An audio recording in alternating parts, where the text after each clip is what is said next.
CTV's Ainsley McPhail is live this morning at the Pembina Curling Club, where it's been transformed into a little piece of India. It's the pavilion, it's folklorama. What's going on there, Ainsley?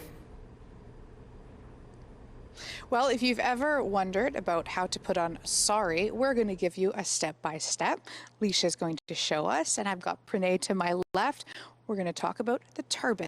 But first things first, I just want to compliment you both. You look absolutely stunning. I love these outfits. Tell us about what you're wearing and what we're going to be doing today.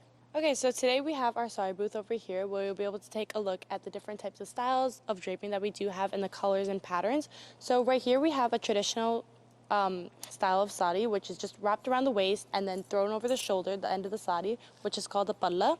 And you'll be able to take a look at the pattern that we do have right here, which also does show different regions of India. Wow, and do we know what this one is? This one is South India, yes. Gorgeous, and that is shown even throughout your cultural display. You guys have to come here and check it out. It's so cool. Is there anything else we should know about it? No, but there's just different types of styles. If you could take a look right here at the table, we do have Rajasthani, South India, North India, and yeah, there's also many more that you could take a look at. Thank you. And Pranay, we're talking all things turban. I see a few different examples here. Talk about regional. There's so many different ways to put the turban on. What are we looking at here?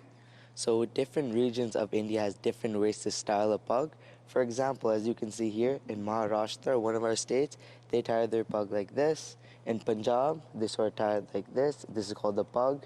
And then the last one is the Rajasthani pug, also called the puggery. So there's way more styles out there. These are just a few that we have open to the public that people can come in and try out at the Indian Pavilion. Mm-hmm. And the symbolism is so important as well. Exactly, yeah. It's very important to India's culture. You go to India, you'll see lots of people wearing a pug, so it's very common. Thank you so much. Why should people come to the pavilion in a few words or less? It's amazing. There's so much culture here. There's so much diversity here. There's a lot of things. There's food, performances. We have vendors. We have a cultural display. And it's honestly a great way to visit India without buying a 3,000 flight ticket.